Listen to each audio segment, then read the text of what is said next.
94 Supra, 2JZ. It's got a Turbonetics turbo on it.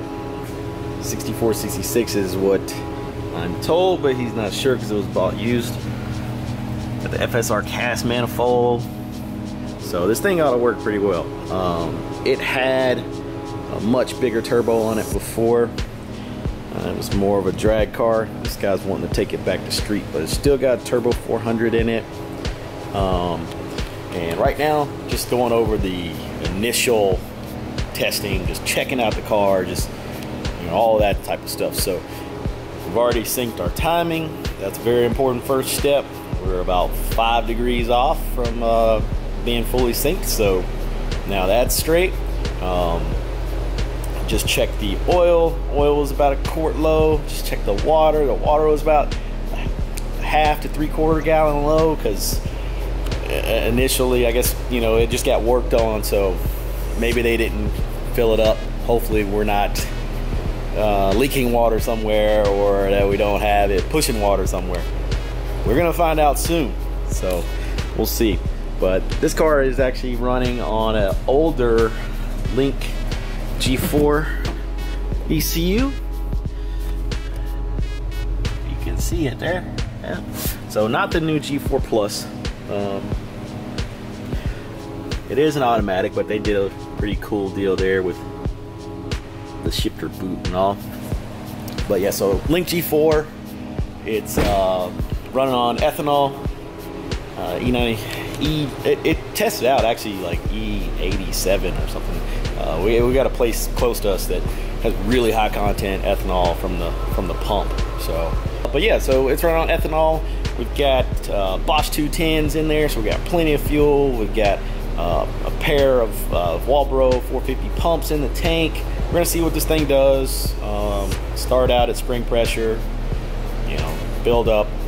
The low end of the tune definitely looked like it needed some work. The VE table's pretty rocky, but hey, we'll see how it does. All right.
Tuning is always full of issues. You just find something new every time. So that little guy right there is the transmission overflow. We're getting some smoking, and there's fluid everywhere all over our downpipe and dripping all over the ground. So we're gonna have to find a solution. These are the trials of tuning a car, especially with a build that don't really know much about. The car was bought used, already built, so we just find new things. This is actually the second time this car was brought here to try to tune it. First time it had all kinds of issues and we couldn't even get it on the dyno. At least today we're working on getting it cleaned up. I run into this a lot. Cars come in and people are like, "Oh man, it runs great. Runs fine, whatever."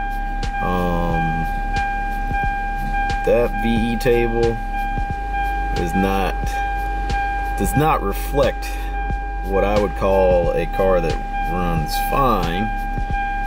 So first order of business was for sure to clean that up. So we'll go to our other window of not all the way through yet, but this is what we're looking like now. A little bit smoother. You know, this is kind of an initial build on that VE table, so we'll see. And that's what you see a lot really with cars that have, maybe they were tuned just for full throttle. You know, this one, of course, like I said, it did have a different setup on it before, but really, even if you can't hit a certain zone, you can kind of estimate something a little closer than that mountain range looking VE table there. So they probably were relying on the auto tune. That's usually how you end up with that, because what will happen is you'll catch some of your transient fueling and all that stuff in that correction, and then you throw it in there, and it's, as I said, bad in, bad out. So yeah, you just gotta do the work, and that's really it. It takes time, but gotta do the work.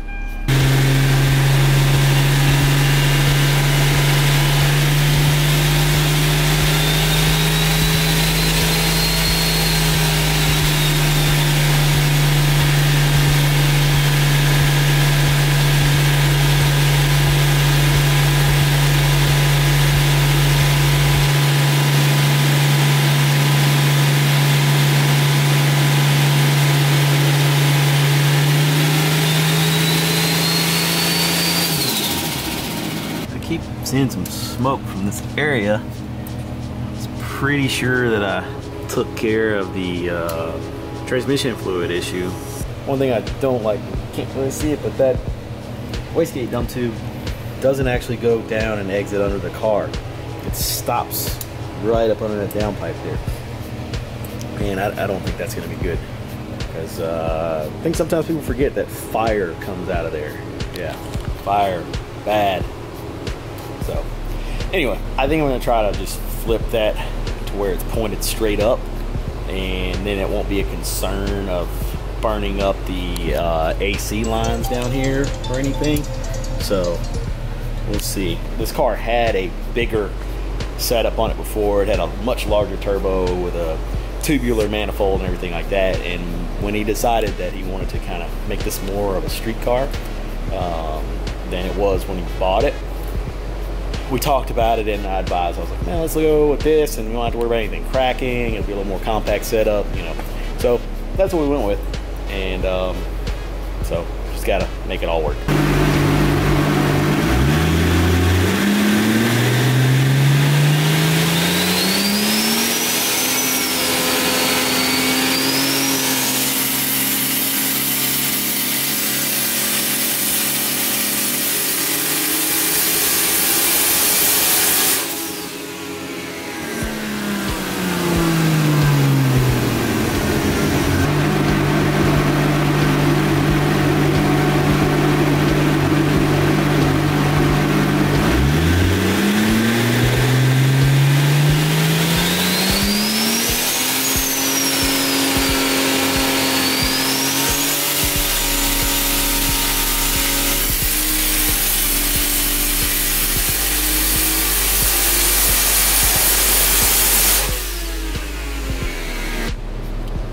Right, she made it through the first part of testing.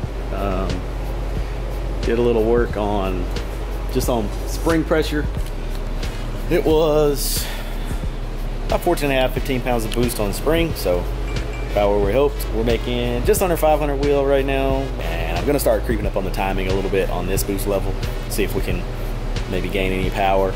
Just a safety thing. You just want to start low. I mean, you know, you can always put more timing in, but we can't put pistons back in the engine on the dyno. So the next thing we're gonna do is mess with some timing on this boost level, and then slowly work our way up.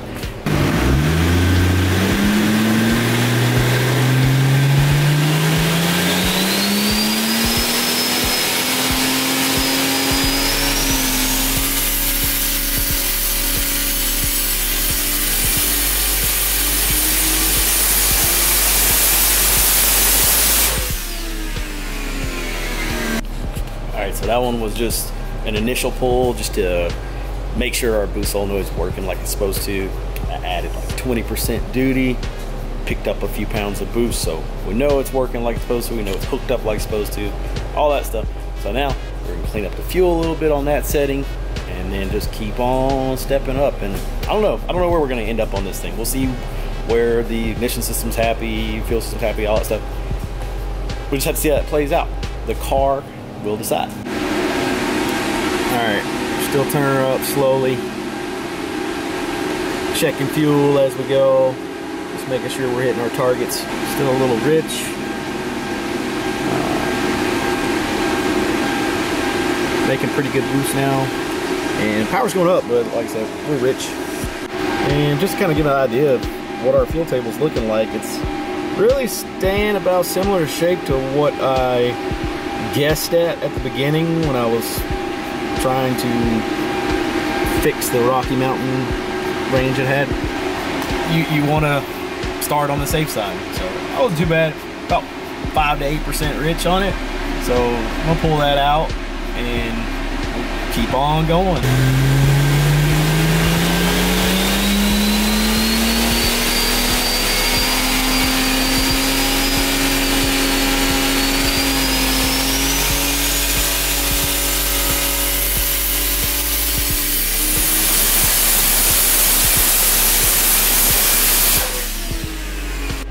Alright, we're moving along, giving her a break. You know, I wasn't really sure if this is a 62, 66, 62 what, 64. It's kind of playing out. Power is, I don't know, maybe looking more like it's a 62. Right now we're at 530 wheel. Through turbo 400, that's 22 pounds. Power loss is pretty big usually. So, and it depends on the torque converter and all that stuff. It's kind of hard to compare from car to car. I run into that with the LS cars and stuff a lot that have turbo 400. So, you know, we were at 467 or 470 on 15 pounds, and now we're at 22 pounds and we're at 530. So we're picking up, but I am noticing that there's probably some exhaust back pressure starting to come into play. I noticed that in the wastegate duty table, and so our boost control 36% got me to that 22 pounds area, but then it started to fall off once I got over 6,500, and I had to kind of roll in a little more duty, and I still needed a little bit more actually to really hold it all the way there. So we're probably starting to run up on some exhaust back pressure on it. We don't have back pressure sensor or anything on this setup. Some of the crazier setups, sometimes we will run that, and it's an interesting thing to watch because you can see when you get over 1-to-1, and if it's a car with CO2 boost control, you really will be able to tell, you know, you have to keep on adding more and more dome pressure. With this one being just a 3-port solenoid, we just have to add a little more duty. It's not bad yet. It may get worse as we turn it up a little bit more. So probably gonna go up a few more pounds, and we'll see how she acts.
So yeah, it's all done.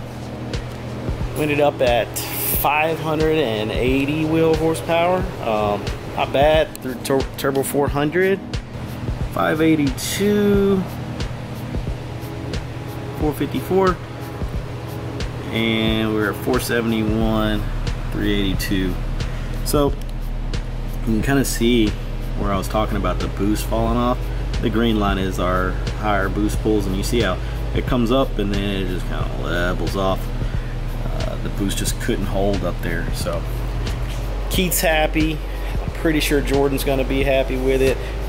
Pretty cool story on this car is that Keith bought it and it had a way bigger turbo on it. It was probably was somebody's race car at one point in time.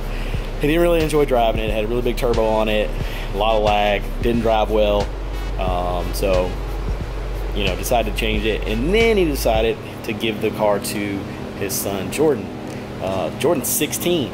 If I was 16 and I had a Supra, I would just be ecstatic. So, pretty cool car, and pretty cool story to go along with it. Jordan's a good kid. He's driven his dad's cars before. I've done a lot of tuning for Keith in the past. He turbo Camaro, supercharged Camaro, all kind of stuff. And I'm sure we'll do some other work on something else in the future because he doesn't keep cars for long. So thanks for watching this session of tuning a Supra with an older Link G4 ECU. If you like this video, go ahead and hit the like button, subscribe to the channel, whatever, you know, the same thing everybody says. I hope to be putting out more content like this, just kind of showing the tuning process. Luckily this one went off without too much of a hitch. Sometimes the tuning process is a sad story, so you never know what you're gonna get. And I'm gonna try to show that a little bit more as far as the process, so people know really what happens when you bring your car in and get tuned, and why it costs what it does, and the process of what we had to go through. So if you're interested in seeing more daily content, you can find me on Instagram as Tuned by Forrest, or also the shop. My shop name is Full Tune. The Instagram page for that is Full Tune 901, and Facebook. It's all the same on there.